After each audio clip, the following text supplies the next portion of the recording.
সানজিদা ইসলাম তুলি, আমি আপনার কাছে শুনি আপনার ভাইকে 2013 সালে রাইট নিয়ে গিয়েছিল তেজগাঁয়ের কোনো রেসিডেন্সিয়াল এরিয়া থেকে নিয়ে গিয়েছিলেন। হ্যাঁ, র্যাব নিয়ে গিয়েছিল। সাজিদুল ইসলাম সুমন আপনার ভাই বিএনপি নেতা, তাকে নিয়ে গেলেন এবং ওনার সাথে আসলে কি হলো এটা আমরা জানতেই পারলাম না, উনি ফিরেই আসলেন না। এবং আপনার ভাইয়ের মতো আরও অনেকে আছে যারা আসলে ফিরে আসেনি, তো তাদের বিচারের আসলে আপনি কতটুকু আশাবাদী, কেন এখনো আমরা সেরকম অগ্রগতি দেখছি না? আসসালামু আলাইকুম, ধন্যবাদ জেসিন আপাকে। আপনাকে অশেষ ধন্যবাদ। জেসিন আপা, আপনি প্রথমে যেটা শুরু করেছিলেন, আপনারা কেমন আছেন? হ্যাঁ প্লিজ। আমি আজকে এখানে আলহামদুলিল্লাহ বলতে চাই, কারণ আমার পাশে আমার যে দুই ভাই, তারা আমাকে ওই বোধটা দিচ্ছে যে যেই ভাইটা আমার ফেরত আসেনি তাদের হয়তো একটা অংশ যে ওই জায়গাটা মৃত্যুর সীমানা পর্যন্ত ওরা যে সেখান থেকে ফিরে এসছে। আমার ভাই হয়তো সীমানাটা পার করে চলে গেছে, যাকে আমার ভাইয়ের মতো আরও অনেক যারা ভিন্ন দলের ভিন্ন মতের শুধুমাত্র ফ্যাসিজমের বিরুদ্ধে সোচ্চার থাকার জন্য যাদেরকে আইন প্রয়োগকারী সংস্থা দ্বারা তুলে নিয়ে যাওয়া হয়েছে অবৈধভাবে, এবং এই যে ইলিগাল কাস্টডিগুলো সিক্রেট ডিটেনশন সেলগুলোতে রাখা হয়েছে। আর এই যে এত বড় সময়ের, এত অসম্ভব বড়, এক যুগেরও বেশি সময়ের একটা যুদ্ধ পাওয়ার জন্য, শুধুমাত্র সন্ধান পাওয়ার জন্য, সত্যটা জানার জন্য তাদের সাথে কি করা হচ্ছে। তো আমার ভাই সাজিদুল ইসলাম সুমন, তার সাথে আরও 5 জন ছিলেন ওখানে বন্ধুরা। ওনার মধ্যে 3 জন হচ্ছে জগন্নাথের, একজন তিতুমির কলেজের, আরেকজন আমার কাজিন ছিলেন তানভীর ভাই, দাঁড়ানো ছিলেন ভাইয়ের সাথে ওখানে। তো সেখান থেকে বসুন্ধরা রেসিডেন্সিয়াল এরিয়া থেকে তাদেরকে 2013 4 ডিসেম্বর, এটা হচ্ছে 14 যে 5 জানুয়ারি ইলেকশন আপনারা জানেন, অবৈধ ইলেকশন হয়েছিল, তার আগে ব্যাপকভাবে বিভিন্ন বিরোধী দলের যারা অপোজিশন পার্টি তাদের অ্যাক্টিভিস্টদেরকে এবং তাদের নেতাকর্মীদেরকে ব্যাপকভাবে তুলে নিয়ে যাওয়া হয়, গুম করা হয়, বিচার বহির্ভূত হত্যাকাণ্ডের শিকার করা হয় এবং ইললিগাল কাস্টডিতে অ্যারেস্ট করেও রাখা হয়। তো তার মধ্যে আমার ভাইয়ের কেসটা একটা, এবং এই যে গুমের যেই সংখ্যা বা ধারাবাহিকতা পরবর্তীতে আমরা দেখতে পেলাম, তার মধ্যে যে ইলেকশন পরবর্তী সময়গুলা, সেই সময়গুলাই নাম্বারটা অনেক বেশি হাই। 18-র ইলেকশন বলেন, 24-এর ইলেকশন বলেন, আর 14-র 5 জানুয়ারি ইলেকশন বলেন।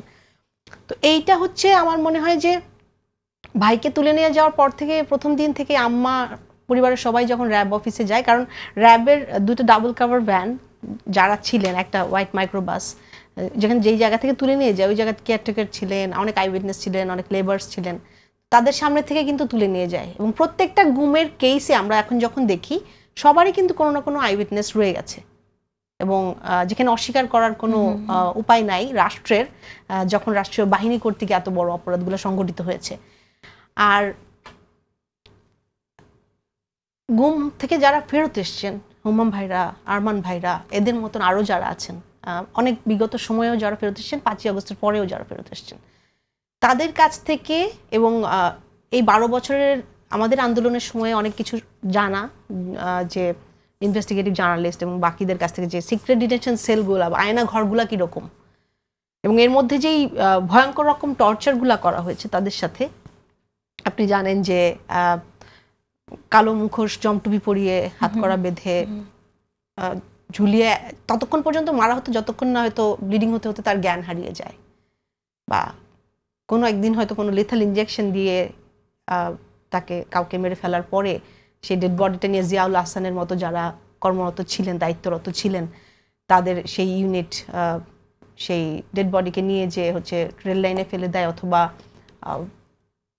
পেট কেটে তাদের সিমেন্টের বস্তা দিয়ে ভারী করে বুড়িগঙ্গা অথবা শীতলক্ষায় নদীতে ফেলে দেয়, যেগুলোর বর্ণনা, বিভৎস রকম বর্ণনা গুম কমিশনের ইনকোয়ারিতে উঠে এসছে। এবং ভাইয়ারা যারা ফেরত এসছেন আমাদের বিগত সময়গুলোতে, তাদের কাছ থেকে প্রত্যক্ষভাবে আমরা জানি কিভাবে ইলেকট্রিক শক সেখানে দেওয়া হতো, কিভাবে রিভলভিং চেয়ারগুলোতে তাদেরকে এই টর্চার করা হতো।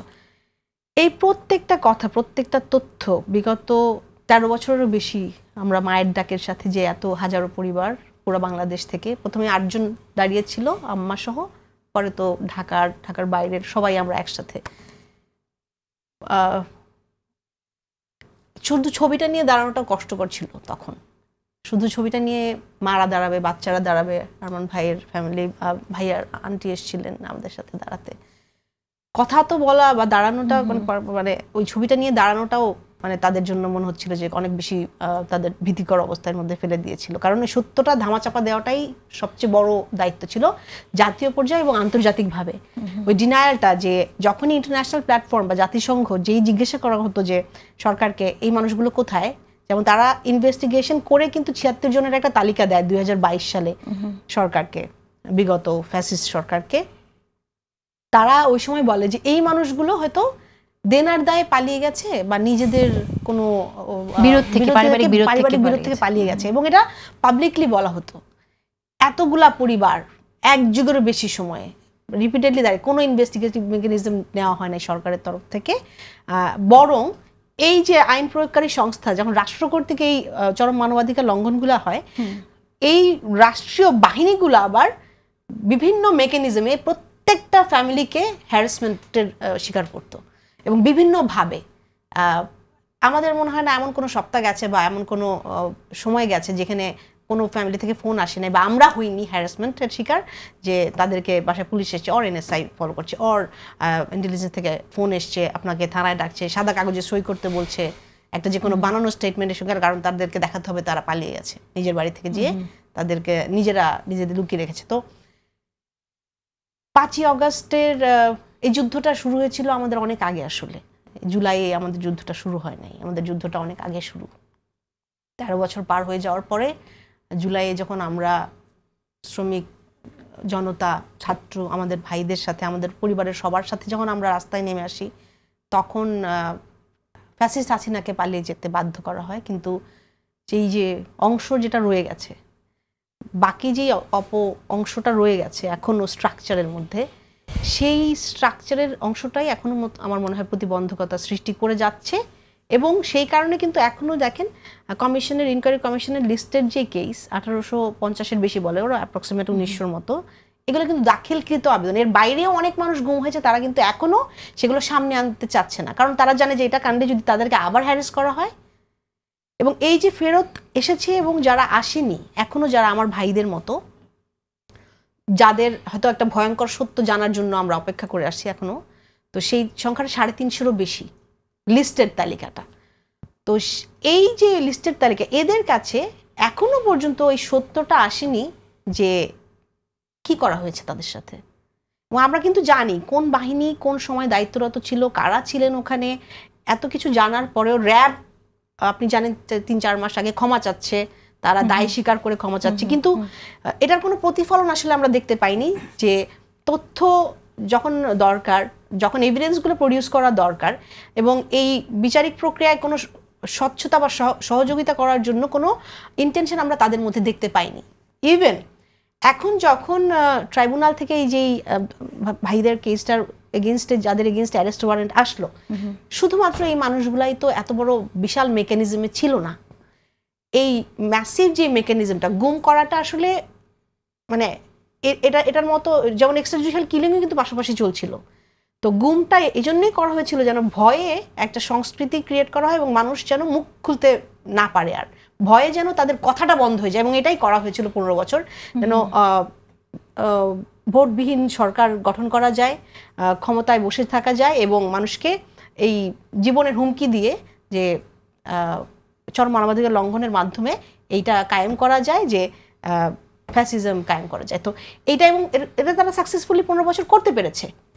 তো এইখান থেকে আমাদের যেটা চাওয়া ছিল যে সত্যটা সামনে আসুক, ওই 350 মানুষের সত্যটা, এই বিশাল মেকানিজমে রাষ্ট্রের সর্বোচ্চ ক্ষমতাধর থেকে শুরু করে প্রত্যেকটা আইন প্রয়োগকারী সংস্থা, ডিজিএফআই বলেন, র্যাব বলেন, পুলিশ বলেন, ডিটেকটিভ ব্রাঞ্চ বলেন, সামনে আসছে না কেন আপনার কি মনে হয়? এই যে অপংশটা রয়ে গেছে এখনো।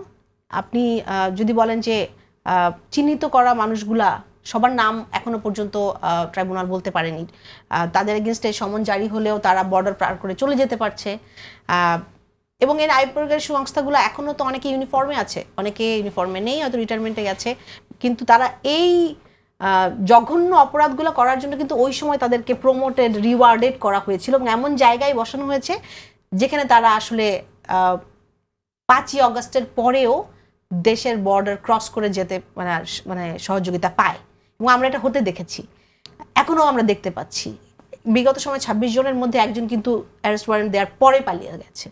তো সেই জায়গা থেকে আমরা আসলে জানতে চাই যে এই যে ম্যাসিভ একটা মেকানিজম যেখানে হচ্ছে যাদেরকে অর্ডার করা হতো, ডিরেকশনটা আসতো ওখান থেকে, তারপরে যেই বাহিনী তুলে নিয়ে যেত, যেই টিমটা যারা তাদেরকে টর্চার করতো, যারা তাদেরকে নৃশংসভাবে হত্যা করতো এবং তার পরবর্তীতে এটাকে ডিসপোজালে নিয়ে যেত। তো এইটার পুরো ব্যবস্থাটার সাথে আপনার কি মনে হয় না যে অনেক মানুষ জড়িত? নিশ্চয়ই। তো আমরা হচ্ছে প্রত্যেকের যে অন্যায়ের যে মাত্রা সেই অনুযায়ী তার বিচারের আওতায় আসা উচিত, সত্যটা সামনে আসা উচিত। একদম। কিন্তু এখন আমি জানতে চাইছি যে এই পরিবারগুলোর ভেতরে আসলে তাদের পরিবারের সদস্যদের ভেতরে তাদের অনুভূতি কি, মানে তারা কি ভাবছে, তাদের মধ্যে কি সেম যেমনটা আরমান আমাদের বললেন যে আতঙ্কিত, তাদের মধ্যেও কি আতঙ্ক কাজ করে এখনো? অবশ্যই কাজ করে, ভয়ঙ্কর রকমের আতঙ্ক কাজ করে। 5 তারিখের আগে আমরা যারা দাঁড়াতাম একসাথে ভাইদের জন্য, তাদের একটা আশা ছিল যে কোনো দিন কোথাও কোনোখানে হয়তো ফেলে রাখছে, তাকে সেখানে যেয়ে আমরা বের করে আনবো, যেখানেই হোক, এটা দেশের যেই জায়গায় হোক। এটা 5 তারিখের পরে, মানে এখন সময় 1 বছর পার করে গেছি, কিন্তু আমরা এখন যে আশাটা করে, প্রথমে 5 তারিখের পরে যখন আমরা ডিজিএফআই অফিসের সামনে দাঁড়াতে গেলাম, মানববন্ধন করে বের করে আনতে হবে ভাইদেরকে, তখন বাচ্চারা বাসায় একটা বেডরুমে বিছানা রেডি করে গেছে আমার সাথে যারা যায়, আমাদের ফ্যামিলিগুলোর যারা। আশা ছিল যে নিয়ে আসবে, এখন তো হাসিনা চলে গেছে, এখন তো ওদের রাখবে কেন। ভাবিরা যারা স্ত্রীরা, ভাইয়ের স্ত্রীরা 12 বছর 13 বছর পার করে ফেলছে জীবনের, মা এখন তারা 75, 76, 78 এরকম বয়স তাদের। অনেক বাবা মাকে আমরা হারিয়েও ফেলেছি যারা আমাদের সাথে ছিলেন। তো সবার মধ্যে ভয়টা আসলে তখনও ছিল না, ভয়টা হয়তো এখনো নাই, কিন্তু আশঙ্কাটা আর ওই যে ভাইয়া বললো না ফ্রাস্ট্রেশনটা অনেক বেশি। কারণ কি, আমরা জানি এখন আমরা হয়তো কোনো ভয়ঙ্কর রকম সত্যের জন্য অপেক্ষা করি, যে সত্যটা জানার জন্য অপেক্ষা করি, সেটা হয়তো অসম্ভব রকম ভয়ঙ্কর একটা তথ্য দেবে আমাদেরকে, কিন্তু তারপরে আমরা আশা করি যে জানার জন্যে যে ভাইকে কোনখানে কে নিয়ে গিয়েছিল, ওকে মারার সময় কারা ছিল। আমার ভাই না শুধু, আমার ভাইয়ের সাথে যাদের আমরা যতগুলো পরিবার, আমরা কিন্তু একটা পরিবারের মতো এখন। আমি বললাম যে আমার পাশে 2 ভাই বসে আছে, যে আমরা এখন এমন একটা, মানে আমাদের আত্মার বন্ধন হয়ে গেছে যে, এবং এই অসম্ভব রকম ভয়ঙ্কর একটা শক্তির এগেইনস্টে আমরা যখন যুদ্ধটা করেছি, এবং এইটা আমাদেরকে ওখান থেকেই শক্তি দেয়, এবং এই জন্যই আমরা এখনো দাঁড়িয়ে থাকতে পারি এবং আশা করতে পারি যে ওই সত্যটার জন্য, যেই সত্যটা হয়তো আমার মাকে আমি বলতে পারবো না, আমি মামাকে বলতেও পারিনি এখনো। যখন টিএফআই সেল থেকে কমিশন ইনকোয়ারি করার পরে জানায় যে সেলগুলা খালি, তারপরে আয়নাঘর, হাজারো আয়নাঘর সারা দেশে, যখন ভাবিরা আমাকে জিজ্ঞেস করে যে আপা কিছু বলছে, ইন্ডিয়ায় কি অনেক লোক আছে? ইন্ডিয়ার জেল থেকে আমরা আসতে দেখছি, রহমতুল্লাহকে ফেরত আসতে দেখছি, তারপর সালাউদ্দিন ভাইকে ফেরত আসতে দেখছি, তো ওখানে কারা আছে? আমরা কিন্তু সবগুলো পরিবার এখনো আশা করে কোথাও কোনো খবর আছে। বাট জিয়াউল আহসানী নাকি 2 বছরে 1030 জন মানুষকে হত্যা করেছে এই ইলিগ্যাল কাস্টডি থেকে গুম হয়ে যাওয়া মানুষগুলোর মধ্যে। এবং এই নৃশংস সত্যটা মানে আমাদের সামনে আসবে, এবং ওই পরিবারগুলো আসলে এখন হয়তো আমরা এই অপেক্ষাটাই করি যে এই সত্যটা আমাদের সামনে আসুক, আর বিচারকে আমরা হয়তো ওই জায়গায় নিয়ে যেতে হবে, কারণ এটা খুব সহজ কাজ হচ্ছে না আমরা জানি। কারণ যারা জড়িত ছিল, যাদের এগেইনস্টে আমাদের অ্যালিগেশন, এই চরম মানবাধিকার লঙ্ঘনের ক্ষেত্রে এই যে রাষ্ট্রীয় বাহিনীর যেই অংশ যারাই ছিল, তাদের প্রত্যেককে বিচারের আওতায় আনতে হবে, এবং প্রত্যেকটা পরিবারকে জানাতে হবে তার সন্তানের সাথে কি করা হয়েছে, এবং তাদের বিচারিক প্রক্রিয়ায় ট্রান্সপারেন্ট ওয়েতে। এখানে একটু কথা বলতে চাই যে আইসিটি থেকে তাহলে সেই বিচারগুলোর জন্য যথেষ্ট উদ্যোগ কি নিয়েছে কিনা, মানে আমি বুঝতে চাইছি যে আসলে এর উদ্যোগের আগে আমার আসলে আরো যেটা বলার ছিল, আইসিটির ক্যাপাবিলিটি আর ক্যাপাসিটি কতটুকু আছে কিনা, কারণ নাম্বারটা তো কম না, নাম্বারটা অনেক বেশি, সেক্ষেত্রে ক্যাপাসিটি বাড়ানো উচিত ছিল অফকোর্স। আর আমাদের মনে হয় যে ইনভেস্টিগেশনের জন্য